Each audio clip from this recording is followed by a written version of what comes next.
Olá, bom dia. Meu nome é Adriana, sou a Adriana de Nanã, do Instituto de Estudos e Pesquisas Omonanã, e como sempre, tenho a grata satisfação de estar aqui mais uma manhã com vocês. Bom, dando continuidade da nossa série sobre este livro aqui, que é O Espírito da Intimidade, Ensinamentos Ancestrais Africanos sobre Maneiras de se Relacionar, da Sobonfu Somé. Vou ler mais um parágrafo para vocês. Como podemos progredir em direção a uma estrutura familiar ou de um relacionamento mais sãos? Fator principal, a meu ver, é a comunidade. Construir comunidades em que se possa confiar uns nos outros, em que se possa ajudar uma mãe que está chorando, porque seu filho está chorando e ela não sabe o que fazer. Na aldeia, quando acordamos pela manhã, a primeira coisa que fazemos é sair de casa. Aqui, certo dia, fiquei sentada dentro de casa o dia inteiro. Ocorreu-me que aquela era a primeira vez na minha vida que tinha feito isso, exceto quando estive doente. Lembrando que aqui nessa parte ela está contando da vivência dela fora da aldeia, né, vivendo na Europa. Levantar pela manhã e não estar lá fora com as pessoas é absolutamente inconcebível para alguém da aldeia. Quando você passa o dia todo dentro de casa, significa que alguma coisa não está bem. E as pessoas ficam preocupadas com você. Portanto, podemos começar a expandir nossa comunidade saindo de casa, conversando com os vizinhos e nos ajudando mutuamente.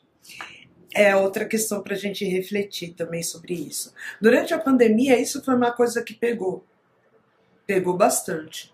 Principalmente pessoas sem rede de apoio. Hoje, a gente fica enfiado dentro de casa.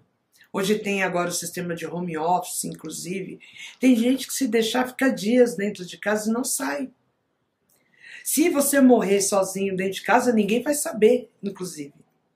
Não vai saber e não vai sentir sua falta. Isso não é muito triste? E a culpa é toda sua.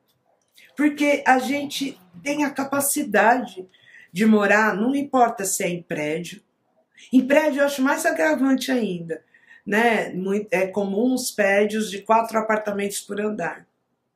Gente, você tem ali 3 vizinhos, 3 oportunidades no mesmo andar. Que tal o que há? Às vezes 3, 4 passos da sua porta. Você não sabe o nome, você não conhece, você não sabe quem são essas pessoas e nem permite também que essas pessoas te conheçam. Ou seja, mora em casa, conhecer os vizinhos, o padeiro, o açougueiro, as crianças do bairro, as mães do bairro, os mais velhos do bairro. É necessário a gente pensar em formas de troca. Porque sim, é uma estrutura de troca. É muito comum as pessoas, por dores, por qualquer questão, vão se fechando. Lidar com os outros é difícil? Sim, mas lidar com a gente mesmo também é difícil. Durante a pandemia, a gente ouviu muito de gente que não estava se aguentando sozinho. Porque foi obrigado a parar para se ver, inclusive. A gente, nessa estrutura ocidental, com horário para levantar, horário para sair, horário para trabalhar, ou mesmo que não saia, que vai trabalhar em casa, com aquele horário, você não se permite conviver. A gente vive e sobrevive, principalmente nos grandes centros. Agora, você convive? Porque a convivência também é algo necessário. De você sentir falta do seu vizinho.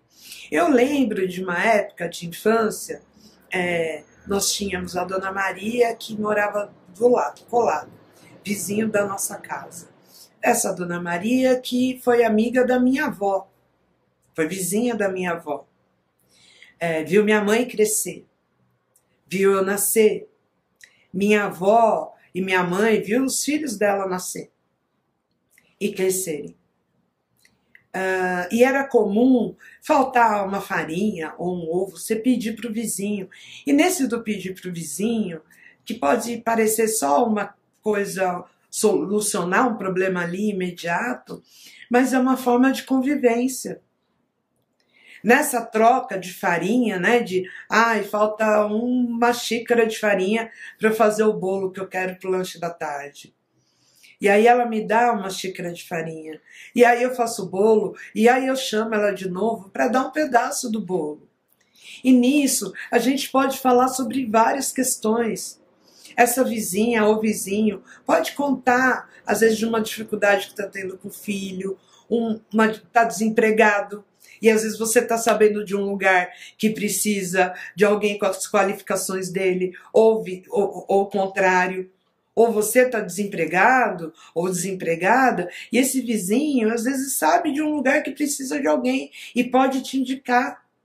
Né? Falam de network, e aí as pessoas saem, pagam cursos caros, conferências, seminários caríssimos, atravessam a cidade, gastam a melhor roupa para tentar se relacionar com pessoas totalmente estranhas, totalmente fora do seu convívio, e às vezes não pensa nesse network ali, com seu vizinho, com seu, né, assim, seu colega ali de porta. Se tornam inimigos, muitas vezes, né? Onde cada um dentro da sua casa é seu reino e não se relaciona com o outro. Cada outra casa vira um reino inimigo, inclusive. Onde que a gente vai chegar com isso? E aí a gente sabe onde que a gente vai chegar. Brasil é um dos países com um dos maiores índices de pessoas sofrendo depressão. As questões de saúde mental andam cada vez mais agravadas. Eu imagino que as pessoas nos grandes centros devem ser muito mais depressivas do que as pessoas que moram no interior, em áreas rurais, por exemplo, que todo mundo se conhece, que todo mundo sabe a história de todo mundo, onde as pessoas se apoiam. Aí fala, mas tenho medo também, né? De se abrir com os outros.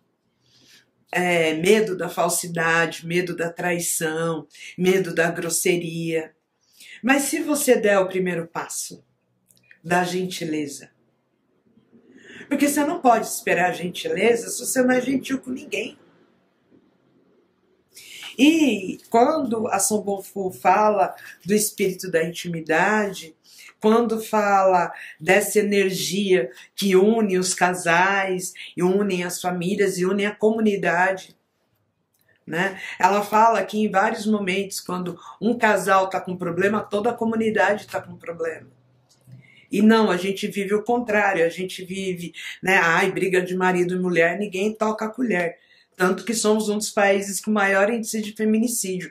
A gente não está falhando de alguma forma? Será mesmo que a gente não pode mudar isso de alguma forma? De apoiar essas famílias? Isso começa, e aí ela traz aqui esse exemplo de como a gente formar uma comunidade, né? A partir de pequenos atos. Sair de casa todo dia, dar bom dia para o seu vizinho, mesmo que você não saia da janela, você viu, dê bom dia. Dê bom dia para as pessoas, para aquele que entrar no elevador. Levante a cabeça quando uma outra pessoa entrar no elevador. Olhe no rosto dessa pessoa. Às vezes essa pessoa está com uma dor, está sofrendo por alguma coisa. Ou você pode estar com um sofrimento qualquer que pode ser acolhido por aquela pessoa. Mas para isso é necessário que todos nós estejamos dispostos a isso. Porque a vida em comunidade, ela pode ser uma vida mais leve. É muito mais leve do que uma vida sozinho. Por que a gente recomenda tanto a terapia, né? Para ter espaço de conversa, de troca. Porque tem coisas que às vezes ficam só na nossa cabeça, vão virando monstros. Às vezes um incômodo com um parente, com um colega. E aí você não tem coragem de chegar nesse colega ou parente, fala, poxa parente, por que você falou comigo dessa forma? Eu não gostei da forma que você falou comigo tal dia. Não, prefere já encher de títulos e de adjetivos, e às vezes aquela pessoa nem queria ser grossa com você, não percebeu que foi grosseira com você naquele momento. E aí, de repente, já estão virando inimigos. E aí você vai falar na terapia. Porque você não consegue, não tem coragem. Não tem honestidade. Porque isso é uma falta de honestidade. De virar para essa pessoa e falar que você ficou incomodada com ela por qualquer motivo. E permitir que essa pessoa também ela se coloque naquele momento.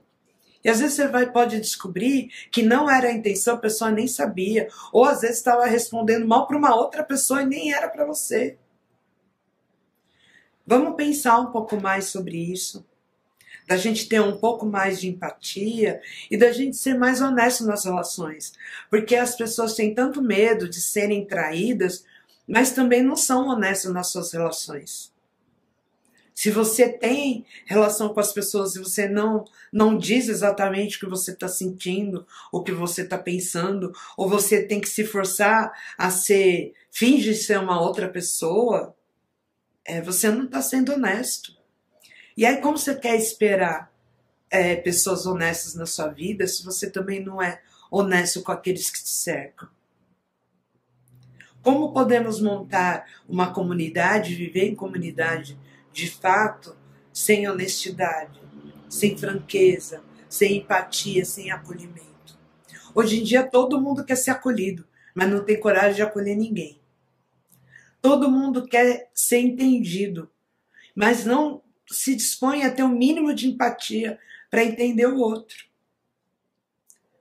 Precisamos parar para refletir sobre isso. Bom, espero que vocês tenham gostado da reflexão do dia de hoje. Um beijo grande e até semana que vem.